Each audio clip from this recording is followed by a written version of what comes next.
Hello fellow Excelites, welcome to Excel Analytics and this special video which is created just for you.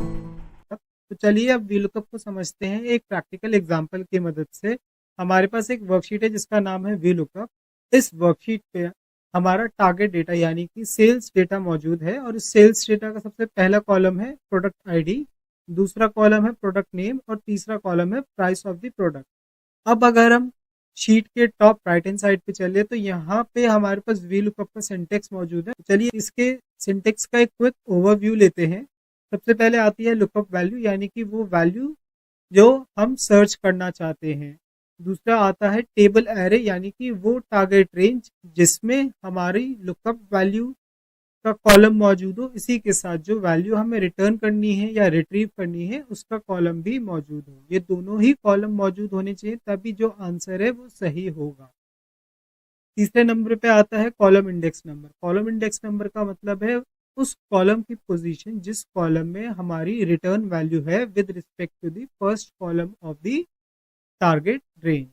और last में आता है range lookup जो कि एक ऑप्शनल पैरामीटर है और इसे हम अपने फर्स्ट एग्जांपल में ब्लैंक छोड़ेंगे। अब स्टार्ट करते हैं अपने सबसे पहले एग्जांपल के साथ जिसमें हमारे पास प्रोडक्ट आईडी गिवन है और प्रोडक्ट आईडी के अगेंस्ट कॉरस्पॉन्डिंग प्रोडक्ट नेम को हमें ढूंढ के लाना है। सो इस एग्जांपल पे हम एक अप्रॉक्सीमेट मैच रन करेंगे जिसके लिए मैं रेंज लुकअप को भी फिलहाल ब्लैंक छोड़ूंगा तो ऑटोमेटिकली एक्सेल एज्यूम करेगा कि हम एक अप्रॉक्सीमेट मैच रन कर रहे हैं। सो चलिए स्टार्ट करते हैं और VLOOKUP का फॉर्मूला अप्लाई करते हैं सेल नंबर G16 के ऊपर। तो इसके लिए मैं सबसे पहले इक्वल टू का साइन डालूंगा, इसके बाद टाइप करूंगा VLOOKUP और जैसे ही मैं ब्रैकेट ओपन करूंगा VLOOKUP का पैरामीटर इंटेलिसेंस में हमको नजर आना शुरू हो जाएगा। और अभी लुकअप वैल्यू को बोल्ड में हाईलाइट किया गया है। ये इंडिकेट करता है कि अभी हम इस पैरामीटर के ऊपर काम कर रहे हैं। अब लुकअप वैल्यू को मैं सेल रेफरेंस की मदद से भी सिलेक्ट कर सकता हूं बाय सिलेक्टिंग सेल F16 या फिर मैं इसे मैनुअली भी टाइप कर सकता हूं 103 इस तरह से, क्योंकि मैं इसमें एक न्यूमेरिक वैल्यू यूज कर रहा हूं तो मैं इसे डबल कोट्स में इनक्लोज नहीं करूंगा। तो चलिए अब बढ़ते हैं दूसरे पैरामीटर की तरफ जो है टेबल रेंज।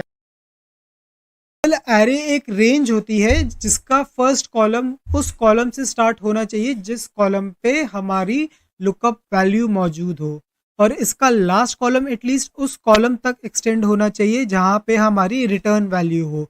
TDR यानी कि टारगेट डेटा रेंज या फिर टारगेट डेटा एरे को हम और आगे तक भी एक्सटेंड कर सकते हैं अपने मनपसंद कॉलम तक after the lookup column, but minimum हमको इसे उस कॉलम तक एक्सटेंड करना होगा जिसमें हमारी रिटर्न वैल्यू हो।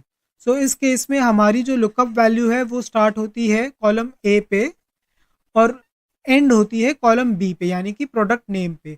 अब मैं चाहूँ तो इसको और आगे भी एक्सटेंड कर सकता हूँ, इससे मेरे आंसर पे कोई फर्क नहीं पड़ेगा।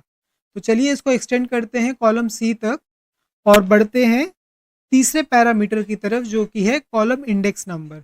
कॉलम इंडेक्स जिस कॉलम पे हमारी रिटर्न वैल्यू मौजूद हो। तो इस केस में जो रिटर्न वैल्यू है वो दूसरे नंबर कॉलम पे मौजूद है यानी कि कॉलम बी पे मौजूद है। तो यहाँ पे मैं यूज करूंगा 2। और अब जैसे कि हम रेंज लुकअप को ब्लैंक छोड़ेंगे ताकि जो उसकी डिफॉल्ट वैल्यू है ट्रू, एक्सेल उसे एज्यूम कर सके और हमको एक अप्रॉक्सीमेट मैच की मदद से आंसर दे सके। तो चलिए हमारा आंसर तभी सही होगा जब ब्रैकेट क्लोज करने के बाद मैं एंटर हिट करूंगा और रिटर्न वैल्यू होगी कीबोर्ड। तो चलिए एंटर हिट करते हैं और देखते हैं कि हमारा रिजल्ट सही है कि नहीं। लीजिए हमारा जो रिजल्ट है वो कीबोर्ड है और अगर हम टेबल में जाके चेक करें तो 103 के अगेंस्ट प्रोडक्ट नेम है कीबोर्ड यानी कि हमारा आंसर सही है। तो इस तरह से आप VLOOKUP का यूज करके वैल्यूज या फिर डेटा को रिट्रीव कर सकते हो अपने टारगेट रेंज से।